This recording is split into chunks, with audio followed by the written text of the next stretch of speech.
जय हिंद, जय भारत, जय जय श्री राम। दोस्तों, हमारा चैनल सनातनी है, लेकिन सनातन का मतलब ये नहीं कि हम सिर्फ भगवान की बातें करें। इस देश की बातें करना वो भी सनातन धर्म में ही आता है। तो आज भारत देश की बात करते हैं, भारत देश के दुश्मनों की बात करते हैं।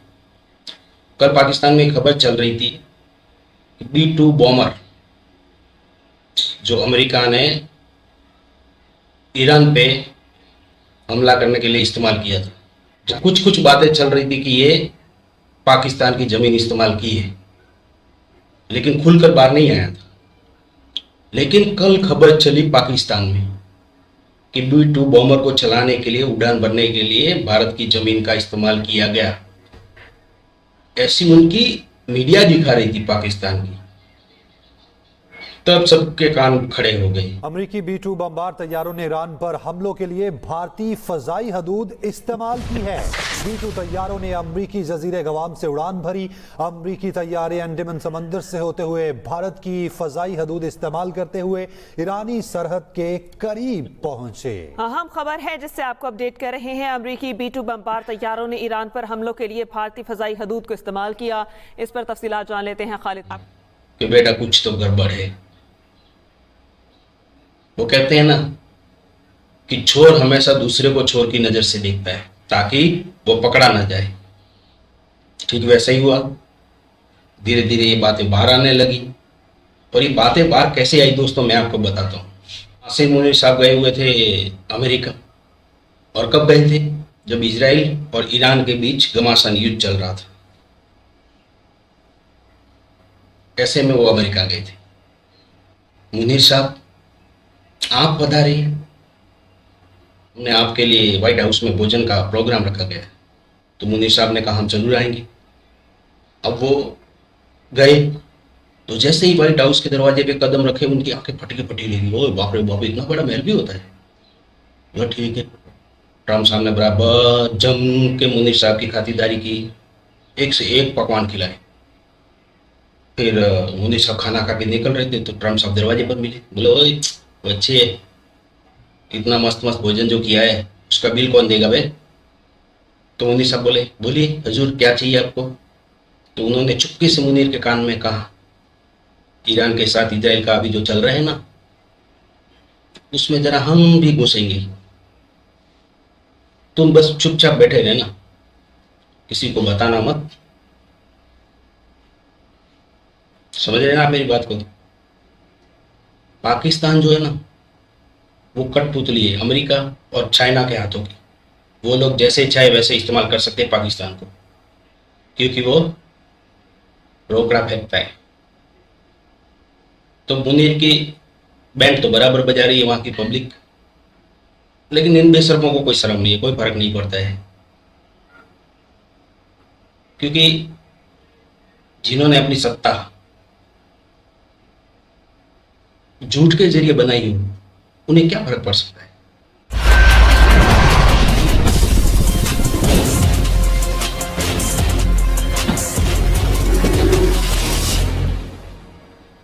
जय हिंद दोस्तों, मैं हूं मेजर गौरवारी और आप देख रहे हैं तो चाणक्य डायलॉग्स। हमारा जो 10 मिनट का कैप्सूल है उसमें तो आपको सब कुछ पता चल ही गया होगा किस तरीके से अमेरिका ने B-2 बॉम्बर्स का इस्तेमाल करा, GBU-57 का इस्तेमाल करा और तीन जगह जहां पे न्यूक्लियर एनरिचमेंट हो रही थी, सेंट्रीफ्यूजेस बन रहे थे और दुनिया भर का काम हो रहा था ईरान के न्यूक्लियर प्रोग्राम का, उनको अमेरिका ने रातों रात तबाह कर दिया। दोस्तों, आज मैं बताऊंगा कि उसके असरात क्या होंगे, क्योंकि जब आप कुछ एक्शन करते हैं तो उसके कुछ रिएक्शन जाहिर सी बात है होते हैं, लेकिन वो नहीं है जो आप समझ रहे हैं। और मेरा यह अनुमान है, मेरा यह एनालिसिस भी है कि वो नहीं है जो मेन स्ट्रीम मीडिया आपको बता रहा है। इसमें होनी कुछ तीसरी वाली बात है। लेकिन सबसे पहले दोस्तों मैं चाहता हूं कि छोटा सा वीडियो देखें। इसीलिए ट्रम्प जो बार बार कह रहा है ना कि 2 हफ्ते के अंदर मैं डिसीजन लूंगा, 2 हफ्ते के अंदर डिसीजन लूंगा, I think this has something to do with this. But मुझे यह भी लगता है कि ट्रम्प वही काम कर रहा है जो ट्रम्प ने पहले करा था। 2 हफ्ता बोल के किसी भी दिन कर देगा कुछ। वो जब वो कहता है कि 2 हफ्ते के अंदर डिसीजन लूंगा, तो फिर लोग कहते हैं कि अच्छा 2 हफ्ते तो हैं, चलो आराम से काम कर लेते हैं, प्रिपेयर कर लेते हैं। पता लगा कि कल परसों रात को कुछ कर दिया उसने। किसी भी दिन खबर आ जाएगी दोस्तों, मैं आपको बता रहा हूं आज किसी भी दिन खबर आ जाएगी कि B-52 बॉम्बर्स ने बॉम्बिंग शुरू कर दी, या F-16s have taken off, F-22, F-35s they have taken off and they are doing their missions inside Iran। अगर ट्रंप डिसीजन लेता है तो किसी भी वक्त हो सकता है। आपने देखा दोस्तों किस तरीके से मैंने 2 दिन पहले बोला था, 2 दिन पहले क्लियरली बोला था, उस वीडियो में डेट भी आप देख सकते हैं। 2 दिन पहले मैंने क्लियरली बोला था कि ये जो ट्रंप बात कर रहा है ना 2 हफ्ते की, है कोई 2 हफ्ते नहीं है, ये सोचता कुछ है, बोलता कुछ है, करता कुछ और है। और ये हो गया, आज ये हो गया, इसको जल्दी होना था। ये 2 हफ्ते का सिर्फ। दोस्तों मेजर साहब हमेशा कहते थे, और मेजर साहब ये एक बात भी कहते थे कि ईरान को पाकिस्तान धोखा देगा, ईरान के पेट में खंजर पाकिस्तान खोपेगा। ये हर एक वीडियो में करते थे, ये हर एक वीडियो में कहते थे, और मेजर साहब की ये बात सच हुई। मैं भी हमेशा देखता था मेजर साहब को, तो ये सोचता था कि मेजर साहब इतने विश्वास के साथ कैसे बोल सकते हैं, लेकिन ये बात सच हुई दोस्तों। देखिए आप भी। सिर्फ ईरान को एक चूरन खिलाया, ईरानी आराम से पीछे बैठ गए। जैसे स्टीव विटकॉफ के साथ इसने पहले ओमान में चूरन खिलाया था कि हम संडे को तुम्हारे साथ एक मीटिंग करेंगे और उस मीटिंग में हम लोग बातचीत करेंगे कि साहब क्या करना चाहिए ईरान के न्यूक्लियर प्रोग्राम का, थोड़ा सा तुम एक कदम आगे बढ़ाओ, हम एक कदम आगे बढ़ाएंगे। ईरानियों ने एक कदम आगे बढ़ाया, जहां पे कदम रखा वहां पे पता लगा लैंडमाइन है, और फ्राइडे को कर दिया इजराइल ने गेम। दोस्तों ये जो है विस्परिंग डेथ B2 स्पिरिट, जैसा मैं बता चुका हूं पहले और आप मीडिया पे भी देख रहे होंगे, ये वो एयरक्राफ्ट है जो अमेरिका से उड़ा था ईरान में 3 जगह। यहां पे देखिए साहब, फोर्डो, नातान्स, इन तीनों जगह अटैक करा, ये हथियार इस्तेमाल हुआ था। और बेंजामिन नेतन्याहू का बहुत बड़ा बयान, ये कहना क्या चाहते हैं ये भी समझ लीजिए। First comes strength, then comes peace. पहले ताकत होनी चाहिए, फिर उसके बाद शांति होती है। हजारों साल पहले यही चीज लिखी गई थी, भाई बहन होए न प्रीत। ये उसी का इंग्लिश ट्रांसलेशन है एक तरीके से। It is not the same but it is similar, कि बिना स्ट्रेंथ के पीस नहीं होता, बिना भय के प्रीत नहीं होती। दोस्तों अगली स्लाइड जाने से पहले मैं आपको यह बताना चाहता हूं कि फोर्डो इतना इंपॉर्टेंट क्यों है। अब लोग ये कहते हैं साहब कि 200 फुट जमीन के नीचे है और इजराइल के पास ऐसी कोई टेक्नोलॉजी नहीं है कि फोर्डो को खरोच तक आ जाए और इसलिए फोर्डो बड़ा इंपॉर्टेंट है। ये सारी बातें सच है, ये सारी बातें सच है, लेकिन हम अगर इसको देखें कि फोर्डो का इतना नाम, इतना हवा, इतना भौकाल क्यों है दोस्तों, इसलिए क्योंकि फोर्डो पे पहले भी अटेम्प्ट हो चुके हैं। राइट, फोर्डो पे पहले अटेम्प्ट हो चुके हैं।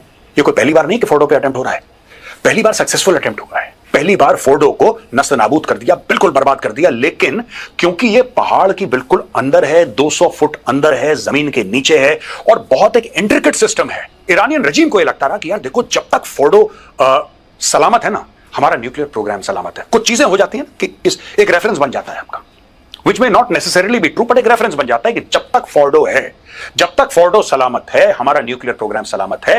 क्योंकि देखो हर जगह ये आग लगा सकते हैं, हर जगह ये मार सकते हैं, लेकिन फोर्डो को हाथ नहीं लगा सकते। यार 200 फुट जमीन के नीचे कौन जाएगा? आप समझ रहे हैं? एक मेंटल उनके दिमाग में पिक्चर थी ईरानियंस के, एक मेंटल एक फ्रेम बना हुआ था कि जब तक फोर्डो सलामत है, हमारा न्यूक्लियर प्रोग्राम सलामत है। फोर्डो को ठोक दिया फोर्डो को। दोस्तों ये देखिए साहब, फोर्डो, नातान्स, इस्फहान। अब ये मैंने आपको ऑलरेडी कवर कर चुका हूं कि ईरान भागा दौड़ा गया है, और क्योंकि फोर्डो पे बम लगा है ना, क्योंकि फोर्डो बर्बाद हुआ है, इसलिए ईरान गया है। इसके पहले तो ऐसी बात कर रहे थे, कह रहे देखो ये क्या कर रहे हैं यहूदी जूस, क्या कर रहे हैं, इतना हल्ला नहीं था। अब ये डायरेक्टली पहुंच गए क्योंकि फोर्डो को ठोक दिया है। दोस्तों जो कोशिश हुई है ना फोर्डो के ऊपर अटैक की कोशिश हुई है, ये भी कोशिश हुई है कि किसी तरीके से किले के दरवाजे अंदर से खुल जाए। हर किस्म की कोशिश हुई, न्यूक्लियर साइंटिस्ट मार दिए, ईरान के न्यूक्लियर साइंटिस्ट का असैसिनेशन हो गया, सब कुछ करा, लेकिन फोर्डो सही सलामत था। चीखें ईरान की तब निकली हैं जब फोर्डो बर्बाद हुआ है, और ये चीखें ईरान की। अब देखिए दोस्तों, ये यूएसए टुडे का आर्टिकल है, investors brace for all price spike. अब ये होना ही है ना, ये तो होना है। जब वॉर होगा it is bad for business, except for those who are selling weapons. बाकी सबको तो देखिए, अब the US attack on Iranian nuclear sites is expected to cause market reactions, potentially increasing oil prices and strengthening the US dollar. Increased oil prices could lead to higher inflation and reduced customer confidence, potentially impacting interest rate cuts. Market uncertainty remains high due to limited information regarding the extent of damage and future developments in the conflict. अब देखिए दोस्तों, international atomic energy वाले आएंगे बीच में और वो बताएंगे कि वहां पे लीकेज हुआ है, नहीं हुआ है, ये एक बात है। फिर how will oil prices and inflation be affected? A key concern for markets would center around potential impact of the developments in the Middle East on oil prices and thus on inflation. A rise in inflation could dampen consumer confidence and lessen the chance of near-term interest rate cuts. ये तो एक चीज है, लेकिन मैं map पे आपको समझाना चाहता हूं कि चक्कर क्या है। ये ऑयल की बात करते हैं, ठीक है जी, ऑयल की लोग बात करते हैं। ईरान से तो वैसे ही लगभग कोई ऑयल नहीं खरीद रहा, ईरान अपने मतलब के लिए ऑयल निकालता है। Iran is floating in oil. Iran के पास गैस का शायद सबसे बड़ी फील्ड्स हैं वर्ल्ड में, amongst the biggest in Iran. It's floating in oil. तो नेचुरल रिसोर्सेज बहुत ज्यादा हैं, लेकिन ज्यादातर अब चाइना खरीद लेगा, कुछ ईरान, कुछ स्मगल हो जाता है पाकिस्तान में। लेकिन इसके अलावा Iran is not the supplier of oil. क्या है दोस्तों कि ये जो पर्शियन गल्फ का एरिया है ना, या बहरीन देख सकते हैं, आप कतर देख सकते हैं, यूनाइटेड अरब एमिरेट्स देख सकते हैं, ये कुवैत आप देख सकते हैं इधर, ठीक है ना। और ये जो पूरा इलाका है, even the small little thing यहां पे, इसको देख सकते हैं आप, दिस इराक, राइट। भारत का एक जमाने में, आजकल की तारीख में ऊपर नीचे हो रहा है, लेकिन भारत का बहुत सारा तेल इराक से आया करता था एक टाइम पे, अ लॉट ऑफ ऑयल।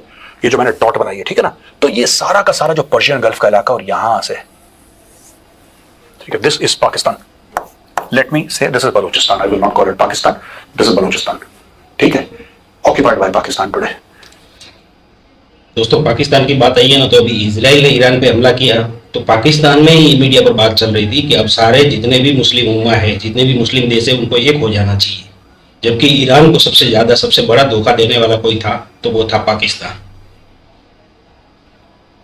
उठते उठते खबर आएगी, नजर बना के रखिए। तेल यहां से जाता है, क्या ईरान कुछ कर सकता है जिससे कि तेल की सप्लाई स्टॉप हो जाए या खतरे में पड़ जाए? बिल्कुल कर सकता है।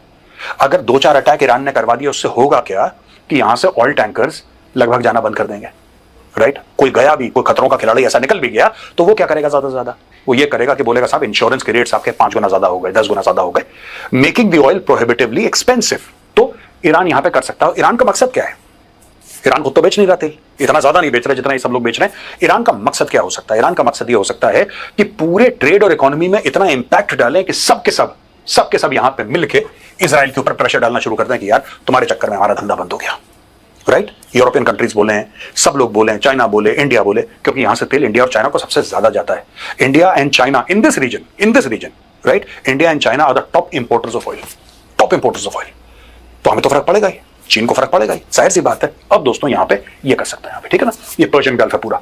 अब इसको अगर हम देखेंगे, इस इलाके में यहां पे हुथीज हैं, ठीक है जी, यहां पे हुथीज हैं, यहां पे इनके मिलिशिया हैं पूरे।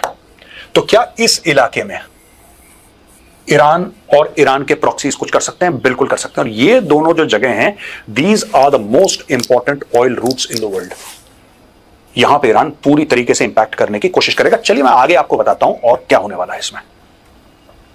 दोस्तों 5 पॉइंट है, 5, और ये टेक अवेज है। मैं आपको एक एक करके बताऊंगा स्टोरी क्या है। सबसे पहली बात, आसिम मुनीर द डिसीवर अब धीरे धीरे पाकिस्तानी मेन स्ट्रीम मीडिया में बड़ी इज्जत के साथ, क्योंकि जान सबको प्यारी है, जान को कोई खतरे में डालना नहीं चाहता, लेकिन धीरे धीरे लोग कहते हैं कि साहब ये जो लंच खाकर आए हैं उसके बिल का क्या हुआ?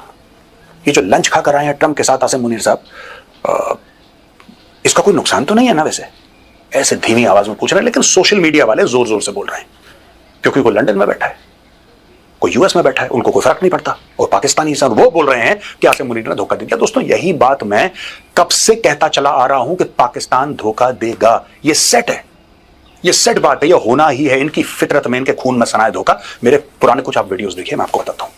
अगर यहां पे लड़ाई होती है, अगर ईरान में लड़ाई होती है, ईरान की पीठ में खंजर डालने वाला है पाकिस्तान।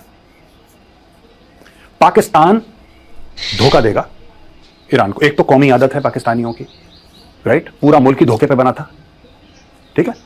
उसके अलावा भी इन्होंने तालिबान को धोखा दिया, इन्होंने अमेरिकन को धोखा दिया, इन्होंने चाइनीज को धोखा दिया, इन्होंने सबको धोखा दिया। तो वो एक कौमी फितरत है भैया, उससे जो ब्लड में होता है आप उससे बाहर नहीं आ सकते। पाकिस्तान जो है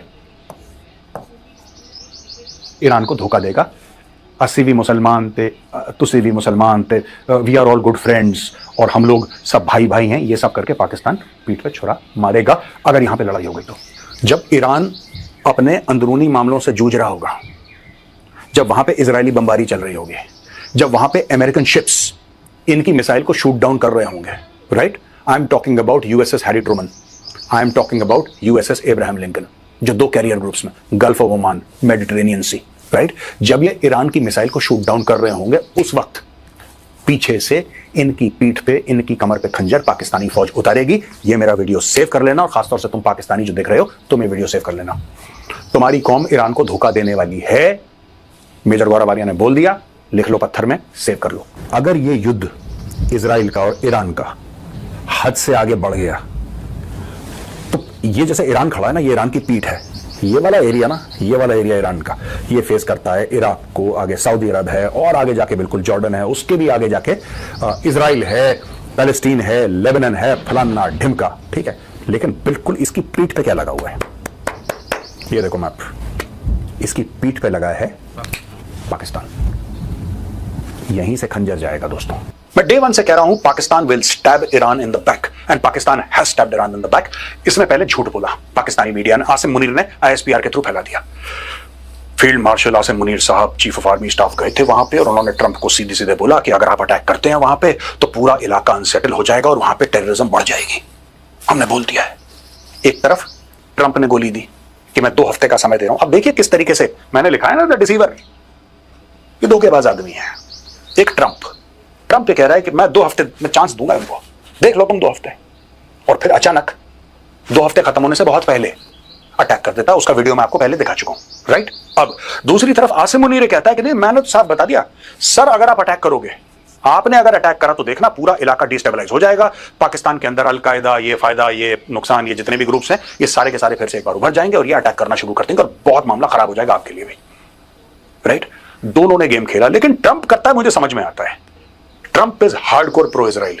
बट क्या पाकिस्तानियों, आपने कभी सोचा था कि Asim Munir is also hardcore pro Israel? सोचा था कभी आपने ऐसा? आपका आर्मी चीफ ऐसा निकला क्योंकि जैसा मैंने मेजरली राइट में बोला था ना, आज इन्होंने पाकिस्तानी गरीबों को, आवाम को ना ट्रक की बत्ती के पीछे लगा दिया। बोला तुम सच्चे मुसलमान हो, इस्लाम की राह पे चलते रहो, और खुद इन्होंने मुसलमानों को धोखा दिया। मैं पाकिस्तानी एलीट की बात कर रहा हूं, मैं पाकिस्तानी जो अशराफिया हैं मैं उनकी बात कर रहा हूं, और जो पाकिस्तानी आवाम है उनको बोला कि नहीं, तुम बढ़ते रहो इस्लाम की राह पे, तुम आगे बढ़ो, कोई बात नहीं, हम तुम्हारे पीछे पीछे आ रहे हैं। और पता लगा जब आवाम ने पीछे मुड़ के देखा तो पता लगा ये तो भाई साहब व्हाइट हाउस में खाना खा रहे हैं। पाकिस्तान का बहुत बड़ा हाथ है। जो आज अटैक्स हुए हैं दोस्तों, जो अमेरिका ने इनके न्यूक्लियर जो लोकेशंस हैं वहां पे अटैक करा है, उसमें पाकिस्तान का बहुत बड़ा हाथ है। पाकिस्तान ने अपनी जमीन दी, पाकिस्तान ने अपना एयर स्पेस दिया, और अमेरिका ने पूरी जो टारगेट मैपिंग करी है दोस्तों, वो पाकिस्तान के अंदर से करी है। Secondly, Iran, the fight back will continue, but Iran वापस लड़ेगा, ईरान हार नहीं मानेगा। लेकिन अगले हफ्ते 10 दिन में आप ये देखेंगे कि ईरान के जो रिस्पॉन्सेज हैं, राइट, वो ग्रे जोन में जाते हुए आपको दिखेंगे। यानी कि अभी जो ईरान बड़े जोर शोर से मिसाइल मार रहा था, ड्रोन मार रहा था, मारेगा, ये खत्म नहीं होगा। कहीं आप सोचेंगे जी ऐसा कर दिया, बिल्कुल सरेंडर कर दिया ईरान ने, no, not at all. Iran पलटवार करेगा, लेकिन हर रोज आपको ये दिखेगा कि जहां पे 100 मिसाइल मार रहा था, आज से 48 घंटे के बाद ये करीब 70 हो जाएंगे, फिर 48 घंटे के बाद ये करीब 40-50 हो जाएंगे, फिर और कम और कम और कम। क्योंकि अब अमेरिका बीच में आ गया है दोस्तों, और अमेरिका के बीच में आने से यह हुआ है, और कोई देश तो ईरान को सप्लाई कर नहीं रहा मिसाइल, और ईरान की जो मिसाइल मैन्युफैक्चरिंग फैसिलिटी थी उसको इन्होंने तबाह कर दिया, न्यूक्लियर को तबाह कर दिया। अब ईरान उसी के साथ लड़ रहा है जो पहले से ईरान के पास है, और वो हर रोज कम हो रही है, और वो बड़ी एक्सपेंसिव है। बैलिस्टिक मिसाइल एक्सट्रीमली एक्सपेंसिव, कोई सस्ती दिवाली की फुलझड़ियां तो है नहीं, वो ये खरीद के ले 100-150, इसमें तो अरबों डॉलर लगते हैं। तो वो ईरान का डेली खर्च हो रहा है। दूसरा, ईरान का तेल नहीं बिक रहा, जहां थोड़ी बहुत जगह जाता भी था वो, तो ईरान की इकोनॉमी अंदर से कोलैप्स हो रही है। लेकिन ईरान लड़ता रहेगा, और आगे चल के मैं आपको बताऊंगा इससे होगा क्या, इसके नतीजे में क्या होगा। ईरान का जो काइनेटिक रिस्पॉन्स है वो कम हो जाएगा, लेकिन ईरान का जो हाइब्रिड रिस्पॉन्स है वो बढ़ जाएगा। Iran will disrupt global supply chains, वो मैप पे मैंने आपको बता दिया, ये ईरान का नेक्स्ट स्टेप होने वाला है। हो सकता है अगले हफ्ते के अंदर ये हो जाए कि ऑयल खासतौर से, ट्रेड खासतौर से, Iran desperate attempt to draw attention, right. Iran का एम्बेसडर टू अमेरिका, वो क्या कर रहा है इस वक्त, यही तो बोल रहा है, United Nation Security Council, you are the most powerful body, आ जाओ बीच में, बचाओ बचाओ बचाओ, हमें मार दे, यही तो स्टोरी है उसकी। और दुनिया भर से ये लोग जाके मिल रहे हैं। हर एक चीज, उनका फॉरेन मिनिस्टर है, वो जाता है यूके के पास, वो जाता है जर्मनी, वो जाता है, कहता है बचाओ इजराइल को, रोको। वो पूरे यूरोप को जगाने की कोशिश कर रहा है। क्यों? कल तक तो ईरान कह रहा था हम यहूदियों को मार देंगे, अमेरिका के दांत तोड़ देंगे, राइट। बात यह है कि पूरे आलम इस्लाम में ईरान के लिए सपोर्ट है, लेकिन दोस्तों सारा सपोर्ट फेसबुक पे है। ये बात सच है, सारा सपोर्ट फेसबुक पे है, और जबरदस्त सपोर्ट है ईरान के लिए, ठीक है। ईरान तुम आगे बढ़ो, हम तुम्हारे साथ हैं, फेसबुक पर यह चल रहा है हर जगह पूरा। और पाकिस्तानी, खासतौर से आप फेसबुक पर जाके देखें, पाकिस्तानियों को ऐसा लगता है कि लाहौर से सीधा वो AK-47 उठा के दौड़ जाएगा ईरान, और यहूदियों से लड़ लेगा। एक पत्थर मारेगा तो B-2 बम्बर आसमान से गिर जाएगा, इतना जज्बा पाकिस्तानी कौम में, सारा फेसबुक पर। Iran will disrupt global supply chains, ये होगा अभी। मार्केट में वॉलेटिलिटी बढ़ेगी, अनसर्टेनिटी बढ़ेगी, ये होने वाला है, ये होना शुरू हो गया है, ये और होगा, फिर ये स्टेबलाइज हो जाएगा। 2-3-4 हफ्ते के बाद दिस विल स्टेबलाइज, बट 1-2 झटके तो बड़े वाले लगने ही लगने हैं। अब स्प्लिंटर टेरर ग्रुप्स, ये बहुत खतरनाक चीज है और हमें देखना पड़ेगा दोस्तों। आपको पता है पहलगाम के कुछ महीने पहले हमास वाले आए थे, मैंने कवर भी करा था TCD में इसको, तो चाणक्य डायलॉग्स में। हमास की टीम आई थी, पाकिस्तान ऑक्यूपाइड कश्मीर में खड़े होकर उन्होंने लश्कर तैयबा और जैश ए मोहम्मद के साथ बैठे थे और उनके डिस्कशन हुए थे। क्या आपको ऐसा लगता है, जब मैं कहता हूं ना, मैं टेलीविजन पे कह रहा हूं तो लोग कह रहे हैं नहीं नहीं साहब आप कहां की कहां बातें जोड़ रहे हैं। मैंने बोला न्यूक्लियर वेपन ईरान के हाथ लग गए, कश्मीर को आग लगाएंगे। नहीं नहीं आप ऐसा कैसे कह रहे हैं, क्यों? आपने नहीं पढ़ा था मीडिया में, आपने नहीं देखा था टीवी पे? वहां से वीडियो जारी कर रहे हैं वो लोग कि हमास आ चुका है पीओके में। अब कोट अनकोट आजादी की लड़ाई शुरू हो रही है, असली वाली। आपको क्या लगता है दोस्तों, हमास पहुंच गया पीओके, खमेनी को पता नहीं था, ईरान को पता नहीं था कि हमारा पाला हुआ सपोला कहीं और जाके डसने की तैयारी कर रहा है? ये सब आशीर्वाद के साथ हुआ है। इसलिए मैं कहता हूं कि आज की तारीख में बिना न्यूक्लियर वेपन्स के, और आप एक मिनट के लिए गलतफहमी मत रहना चाबहार को लेकर कि हमारी इन्वेस्टमेंट है, हमारी इन्वेस्टमेंट है। Iran is not Pakistan. Pakistan को आप किराए पे ले सकते हैं। इनके जर्नलों के मुंह पर डॉलर मारिए, Pakistani journal 3 star 4 star 5 star ये जमीन पे लेट जाएंगे आपके लिए, ये कालीन बन जाएंगे आपके लिए। ईरान वैसा नहीं है। ईरान एक आइडियोलॉजिकल स्टेट है और इजराइल को पता है कि ईरान की मरम्मत कैसे करनी है। ईरान अगर घुसता कश्मीर में ना, ये पैसा डालता, तेल का पैसा जो उसका ब्लैक करके जो उसके पास पैसा है सब डालते और कश्मीर को डिस्टेबलाइज करते हैं। स्प्लिंटर टेरर ग्रुप्स फिर भी आने वाले हैं और भारत को बहुत केयरफुल रहना पड़ेगा, बहुत केयरफुल। और इसमें शिया सुन्नी के चक्कर में मत पड़ना आप। ऑलवेज रिमेंबर, हिजबुल्लाह शिया है लेकिन Hamas is a Sunni terror group. इस चक्कर में मत पड़ना। जो लोग आपको एनालाइज करके बताते हैं नहीं नहीं ये तो शिया है सुन्नी, ना ना, money is money, cash is cash, oil is oil. जब आप फंड करते हैं, जब आप पैसा पकड़ते हैं तो वहां से फिर आपको कुछ करना भी पड़ता है। They have to give money यार, दे विल गिव मनी। अच्छा हुआ कि इनके न्यूक्लियर ठिकाने बर्बाद हो गए, नस्ते नाबूद हो गए, वरना कश्मीर में ये लोग आग लगाते। पॉलिटिकल अनसर्टेनिटी इन पाकिस्तान। ये जो पॉलिटिकल पार्टीज हैं दोस्तों, ये मेरा आखिरी 5 पॉइंट थे, 5 लिखा हुआ है, लास्ट पॉइंट पॉलिटिकल अनसर्टेनिटी इन पाकिस्तान। अब आप बोलेंगे मेजर साहब ये तो जब से हमने होश संभाला है तब से पॉलिटिकल अनसर्टेनिटी है। हर समय पाकिस्तानी यही कहते हैं कि मुल्क नाजुक दौर से गुजर रहा है, तो कौन सी नई बात है? और ज्यादा अनसर्टेनिटी हो जाएगी और ज्यादा इंस्टेबिलिटी हो जाएगी। क्योंकि जो पाकिस्तानी ये फेक खुशियां मना रहे हैं ना, झूठी खुशियां, और ऑपरेशन सिंदूर में हमने ऑपरेशन बनियानुल मरसूस पता नहीं क्या क्या हमने लॉन्च करा और ये करा, अब इनको धीरे धीरे सच्चाइयां पता लग रही हैं कि किस तरीके से इनकी फौज ने इनकी जेब काटी। लेकिन समझना नहीं चाह रहे थे क्योंकि यूफोरिया है, घर आ गया, हिंदू काफिरों से हम जीत गए। ये सारा का सारा फ्रॉड मान रहा है पाकिस्तानियों, सारा का सारा फ्रॉड। और जो तुम खुशियां मना रहे थे ना, जो तुम खुशियां मना रहे थे कि हमारे फील्ड मार्शल चले गए और व्हाइट हाउस में खाना खाया ट्रंप के साथ, अब तो पाकिस्तान और अमेरिका की ऐसे ही यारी हो गई ऐसे। भाई मैं फिर कह रहा हूं एक बार, और मेरी बात आपको दिख जाएगी 3 महीने के अंदर। आज की तारीख नोट करो, 3 महीने के अंदर मेरी बात अगर सच ना साबित हुई तो बोलना, मैं प्लेटफॉर्म पर माफी मांगूंगा आपसे, ठीक है? जब कभी गोरे ने हाथ बढ़ाया है पाकिस्तान की और दोस्ती का, तो पाकिस्तान में खून बहा है। ये इतिहास है, ये तारीख है आपकी, ठीक है? चाहे वो अयूब खान हो, चाहे वो जियाउल हक हो, चाहे वो परवेज मुशर्रफ हो, अब चौथा आ गया आसिम मुनीर, ठीक है? तो दोस्तों ये मैंने एनालाइज करके 5 आपको पॉइंट बता दिए, very important, and this should be seen as a continuation of the capsule, the short 10-minute video that I posted today. Major साहब पाकिस्तानियों को कोई फर्क नहीं पड़ता है, खून बहाने के लिए तो वो हमेशा तैयार रहते हैं, उनको तो जन्नत मिलेगी। अभी मैंने एक बयान सुना कि ईरान से भारत ने बचाकर कुछ नागरिक लाए, उसमें एक मुसलमान बंदा था, तो उसके पिताजी से पूछा गया कि आपके बच्चे को लाया तो आपको खुशी हो रही है? तो उन्होंने कहा कि अगर वो वहाँ मर भी जाता तो जन्नत में जाता। तो ये सोच है इनकी। तो दोस्तों अगर मेजर साहब का पूरा वीडियो आपको देखना है तो उनके चैनल का नाम ऊपर दिखाई दे रहा है, उस पर जाइए। इसी के साथ हम अपना वीडियो समाप्त करते हैं। जय हिंद, जय भारत, जय जय श्री राम।